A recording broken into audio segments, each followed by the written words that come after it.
le bulletin sur Fraternité. C'est avec un immense plaisir que nous vous retrouvons pour ce numéro du bulletin d'information pour le mois de septembre. Voici les titres de ce soir. Le Centre de formation et d'initiation au métier de l'audiovisuel CEFIMA de Radio Fraternité a ouvert ses portes ce lundi 2 septembre 2024 aux nouveaux étudiants. Le directeur du centre sera avec nous dans un instant pour en parler. Pendant ce temps, plus de 1600 nouvelles recrues des forces armées béninoises ainsi que des eaux, forêts et chasses ont été présentées au drapeau après avoir terminé une formation intensive de 3 mois au centre de formation militaire de Bembereke. La cérémonie a eu lieu le vendredi 30 août 2024. Les détails sont à suivre. Les nouvelles sportives et bien d'autres nouvelles intéressantes meubleront cette édition. Voilà pour vous les titres. Restez des notes pour ne manquer aucun détail. Fidèles téléspectateurs, bonsoir, bienvenue dans cette nouvelle édition de Fraternité FM TV.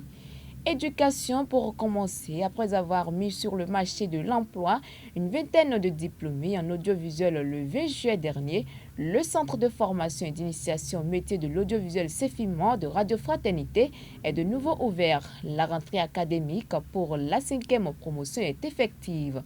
Ce lundi 2 septembre 2024, de nouveaux étudiants se sont rendus au siège de la radio, situé au quartier Kandagbe, dans le premier arrondissement de la ville de Parakou, pour prendre contact avec le personnel et découvrir le cadre d'études.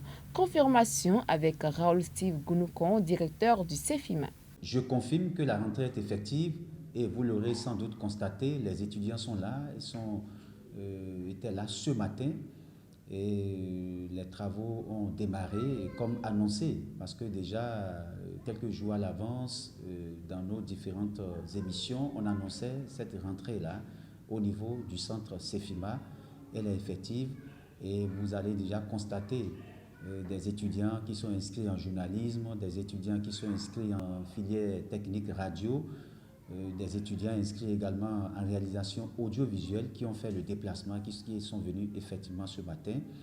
Et ce jour qui consacre le démarrage des cours, nous avons procédé justement d'abord à une prise de contact.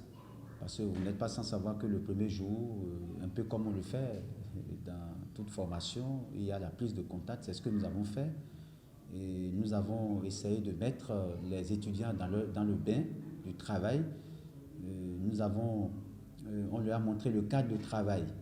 Et donc c'est essentiellement ce que nous avons fait ce matin. L'autre chose que je voudrais ajouter, c'est à l'endroit des parents d'étudiants. Je voudrais leur dire que il y a encore la possibilité d'inscrire bien entendu les étudiants parce que les inscriptions sont toujours ouvertes.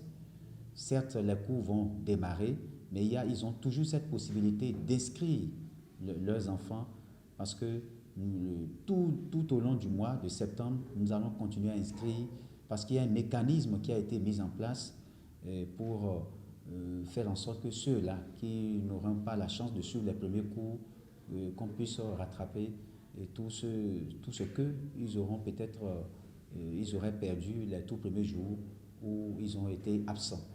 Une brève pour poursuivre cette édition. Un présumé voleur soupçonné d'appartenir à un réseau de bandits spécialisés dans le vol de motos et les braquages à main armée dans la ville de Niki et ses environs a été victime d'une vindicte populaire.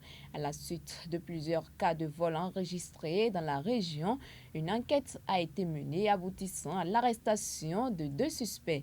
Cependant, la colère de la population a pris le dessus et l'un des présumés voleurs a été lynché succombant à ses blessures. D'après les informations recueillies, les 2 individus auraient tenté de commettre un nouveau forfait lorsque leur plan a été déjoué. Le premier suspect a été tué par la foule en colère, tandis que le second a échappé de justesse en se réfugiant dans un véhicule de police intervenu sur les lieux. On parle sécurité à présent, encore du personnel pour les forces de défense et de sécurité. Ce vendredi 30 août 2024, les recrues du groupement de projection des forces armées béninoises classe 2023/3 et leurs camarades des eaux, forêts et chasses ont été présentés au drapeau national après 3 mois de formation intensive au centre de formation militaire de Bembereke. La cérémonie s'est déroulée en présence d'autorités politico-administratives, de nombreux responsables des forces de défense et de sécurité et des populations. Reportage Jacques Degbe et Socrate Adantode. La pluie de ce vendredi 30 août n'aura réussi à empêcher la cérémonie de sortie officielle de ces jeunes soldats. Les 1604 recrues, dont 1500 militaires et plus de 100 agents des eaux, forêts et chasses, ont bien été présentés au drapeau national.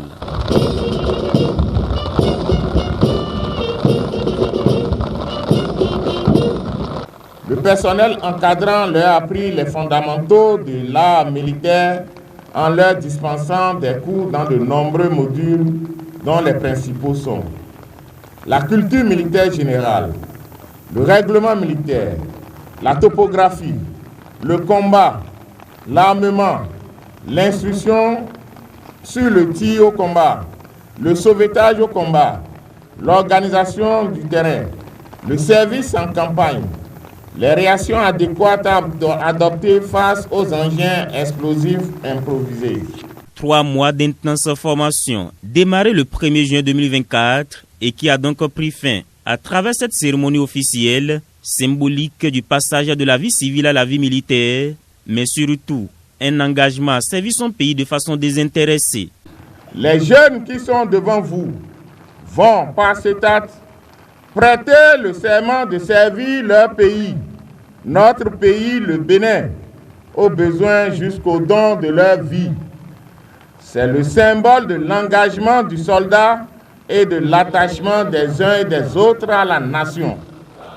Nation qu'ils devront servir fidèlement et de manière désintéressée.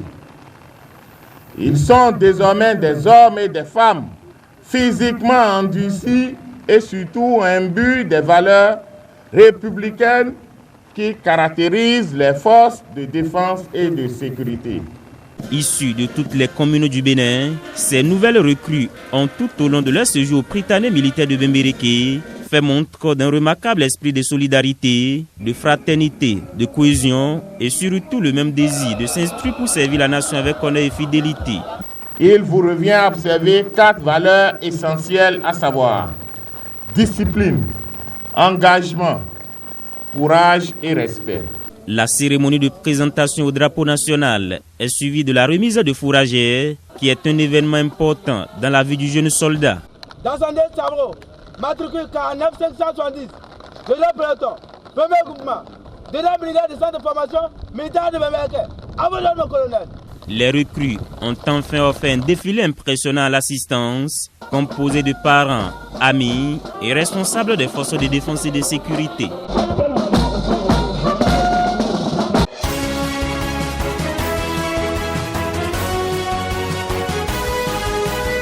Ce samedi 31 août 2024, la Commission des lois au Sénégal a rejeté un projet de loi visant la révision de la Constitution proposée par le président Bassirou Diomaye Faye. Cette réforme qui aurait entraîné la suppression du Haut Conseil des collectivités territoriales et du Conseil économique, social et environnemental a été refusée par 16 voix contre 14. Les institutions visées par cette réforme sont considérées comme budgétivores par le gouvernement, ce qui a motivé la demande de suppression. Cependant, la commission des lois, majoritairement composée de membres de la coalition Bon Marco Yaka de l'ancien président Macky Sall, s'est opposée à cette initiative, arguant que le règlement intérieur de l'Assemblée n'était pas à jour. Il serait prématuré de procéder à de telles suppressions.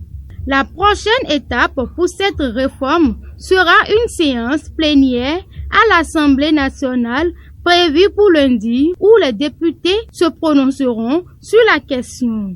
Toutefois, le rejet par la commission des lois laisse entrevoir un échec probable pour le président Faye, étant donné que l'opposition majoritaire pourrait bien faire obstacle à cette révision constitutionnelle. Alors que les États-Unis célèbrent ce 2 septembre la fête de travail, des milliers d'employeurs du secteur hôtelier du pays sont en grève. Au total, plus de 10 000 travailleurs de l'hôtellerie sont en grève depuis dimanche 1er septembre.